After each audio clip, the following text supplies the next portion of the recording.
अस्सलाम वालेकुम। क्या हाल है? उम्मीद करता हूँ सब ठीक ठाक होंगे। आज हमारा लेक्चर नंबर 7 है। जैसा कि सबको पता है कि हम टूल्स के बारे में बात कर रहे हैं। इन पेज के टूल्स क्या हैं, क्यों इस्तेमाल होते हैं और कैसे इस्तेमाल होते हैं। ठीक है, तो मैंने आपको 5-6 टूल बता सॉरी 4 टूल मैंने बता दिए हैं। अब आप सोचेंगे ये 4 टूल मैंने कैसे बताए हैं। तो 4 टूल मैंने ऐसे बताए हैं कि मैंने जब पिक टूल आपको पढ़ाया था, ठीक है, सबसे पहले नाम सुन लें। Pick tool, hand tool, rectangular tool और पिक्स टूल, ठीक है ना। ये 4। अब पिक टूल जब मैंने आपको पढ़ाया था तो मैंने आपको एक शेप दिखाई थी, ठीक है, वो शेप रेक्टेंगुलर शेप थी। और जब मैंने हैंड टूल आपको वो सिखाया था तो उसके साथ साथ मैंने आपको पिक्स टूल, एक तस्वीर लगाने वाला टूल भी बताया था। तो 2 टूल ऐसे हो गए ऊपर वाले, सबसे पहले पिक टूल और हैंड टूल, 2 ये हो गए, और तीसरा ये वाला हो गया रेक्टेंगुलर टूल, और पाँचवें चौथा ये वाला हो गया पिक्स टूल, ठीक है। ठीक है, तो अब हमने आज पढ़ना है 5वां टूल। सबसे पहले 5वां टूल पढ़ते हैं, ठीक है। मैं आपको आज 3 टूल सिखाऊंगा, ठीक है ना। तो 3 टूल मैंने आपको सिखाने, इसको डल कर देते हैं। 3 टूल मैंने आपको सिखाने हैं, तो आज सबसे पहले 5वां टूल हम पढ़ते हैं कि 5वां टूल कौन सा है। 5वां टूल है सर्कल टूल। शेप टूल ये है, उसमें से उसकी ये सबको पता है कि सर्कल में क्या होता है।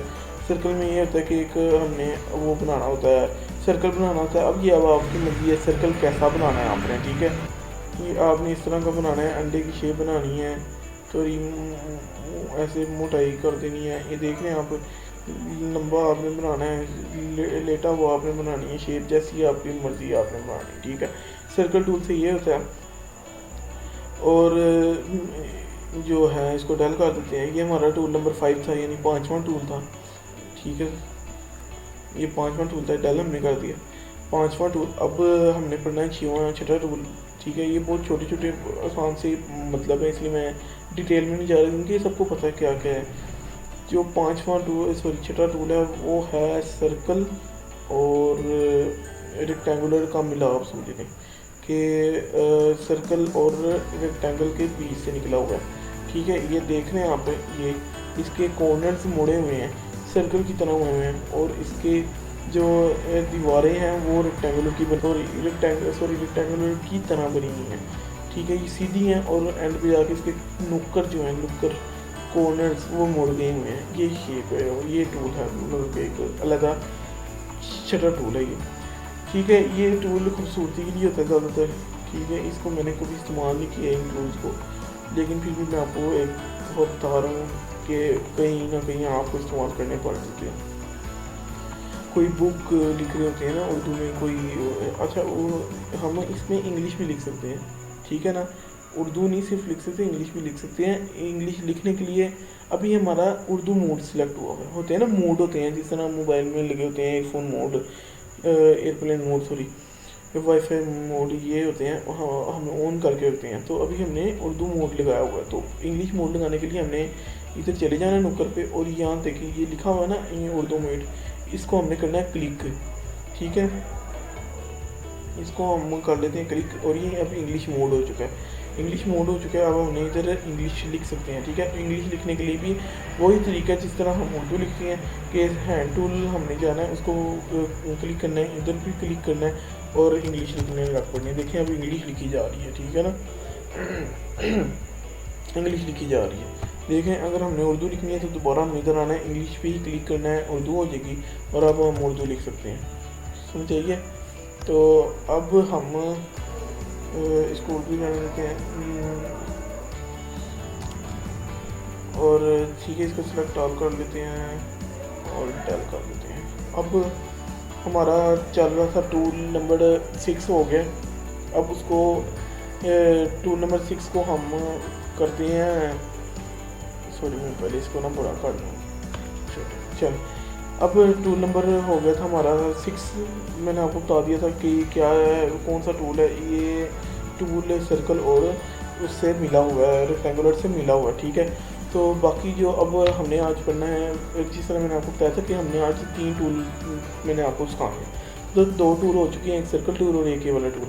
और जो तीसरा टूल है वो ज़्यादातर काम वाला है कि वो क्या चीज़ है, कि कहाँ से मतलब कि क्यों यूज़ होता है।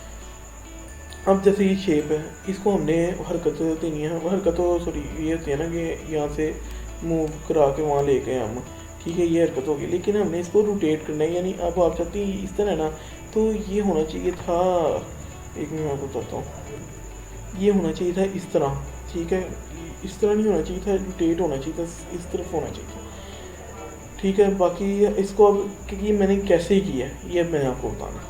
सबसे पहले जो मैनुअली तरीका लिखा हुआ है वो हमने जाना है, इसकी ये सिलेक्ट करना है। सबसे पहले पिक टूल पकड़ना है, पिक टूल पकड़ के इसको सिलेक्ट करना है, अपनी सिलेक्ट हुआ हुआ है और इसकी प्रॉपर्टी ऑन हो जाएगी, और इसकी प्रॉपर्टी ऑन हुई है, ठीक है। जैसा कि ये इधर देख सकते हैं, ये एंगल बना हुआ है और सामने इधर लिखा हुआ है कि कितने मैंने इसको रोटेट किया, कितना रोटेट किया। लेकिन ये होता है मैनुअली कि आपने इधर नंबर लिखना है, मैं इसको 0 पे कर देता हूँ, दोबारा सीधा हो गया। तो ये होता है मैनुअली करना, ठीक है। इसको हम कर देते हैं 40%, यानी कि आपको किसी ने कहा है ना कि ये 50% 50 डिग्री रोटेट होना चाहिए, तो हमने डायरेक्ट 50 कर देना है और कर देना है। लेकिन अगर आप चाहते हैं कि आप अपनी मर्ज़ी से रोटेट करें, जितना मर्ज़ी रोटेट हो, वो 66 हो जाए, 65 डिग्री हो जाए, तो उसके लिए हमें,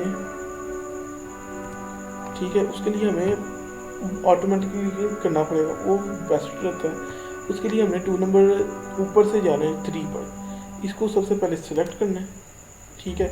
उससे पहले मैं आपको एक बात बता दूँ, ये देखें ये भी सिलेक्ट नहीं हुआ हुआ, ठीक है।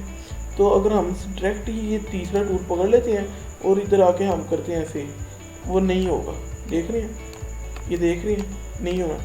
इसलिए भी आपको सबसे पहले पिक टूल की ज़रूरत पड़नी है, फिर इसको सिलेक्ट करना पड़ना है शेप को, और फिर जाके आपको वो टूल सेलेक्ट करें और फिर आप उसको आप ऑटोमेटिकली घुमा सकते हैं। देखें आपने, आपको जहाँ पे अच्छा लग रहा है ना आप वहाँ पे छोड़ दें, आपके नहीं ही यहाँ नहीं अच्छा लग रहा, मैं थोड़ा सा ना घुमाना चाहता हूँ, ये देखें आप, ये देखें आप थोड़ा सा इस तरह, ठीक है, ये ऑटोमेटिकली और ये बेस्ट रहता है। और ये मैं आपको बता दूँ कि मैं कैसे कर रहा हूँ, इस शेप को ऊपर से नीचे कैसे लेके जा रहा हूँ। वो इसलिए लेके जा रहा हूँ कि इसका जो सेंटर पॉइंट होता है ना, ये सेंटर पॉइंट ही बता रहा है, ठीक है। इसको हम अपनी मर्ज़ी से रख सकते हैं, ठीक है। ये सेंटर पॉइंट अगर हम सेंटर से लेके जाएँ तो वो सेंटर वाले ही वहीं पे रह के घूमता रहेगा। लेकिन अगर हम अपनी मर्ज़ी से इसका सेंटर पॉइंट इधर कर दें तो वो इस नुक्कर से ही, इस नुक्कर के ऊपर ही घूमता रहेगा, ठीक है। जिस तरह आप इसको पिन होता है ना, एक कागज़ होती है, उसको हम लगा देते हैं क्लिप बोर्ड पर और उसके ऊपर पिन लगा देते हैं यहाँ पे, और हम उसको फ्री हैंड घुमा लेते हैं। फिजिक्स अगर जिसने पढ़ी है, मैं तो फिजिक्स पढ़ी, इंजीनियरिंग की है, तो उस पर मैं ये सीखा हुआ है। प्रैक्टिकल हमारे होते हैं क्लिप बोर्ड के ऊपर ऐसे लगा के ना, तो हम उसको फ्री हैंड घुमाते हैं, उसका वो चेक करने के लिए, कैसे कहते हैं, सेंटर पॉइंट चेक करने के लिए। तो ये वही हिसाब है, हमने इसको समझे, या ये हमारी पिन है जो हमने टूल इस्तेमाल किया, पिन है, ये पिन को हमने समझे इधर लगा दिया, इधर लगा दिया और इसके उसने घूम ही जाना। ये अगर हम इधर लगा देते हैं वो इधर घूम ही जाएगा, कोई टेंशन ही नहीं है। तो उम्मीद करता हूँ आपको ये समझ आ गया होगा, वीडियो थोड़ी लंबी होगी।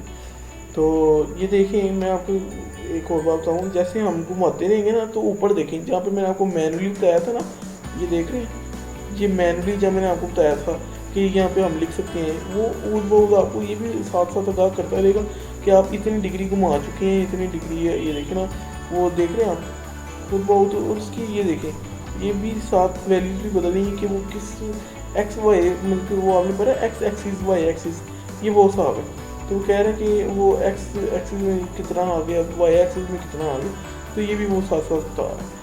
तो ये आपको इतना ज़रूरी नहीं है, मेरे ख्याल से ज़रूरी नहीं है, क्योंकि मैं इस्तेमाल ही करता हूँ। सो उम्मीद करता हूँ आपको ये वीडियो अच्छी लगी होगी। तो एक ही गुजारिश है आपसे, इस चैनल को सब्सक्राइब कर दें, लाइक कर दें और ज़्यादा से ज़्यादा शेयर कर दें। और अगली वीडियो के लिए अल्लाह हाफ़िज़।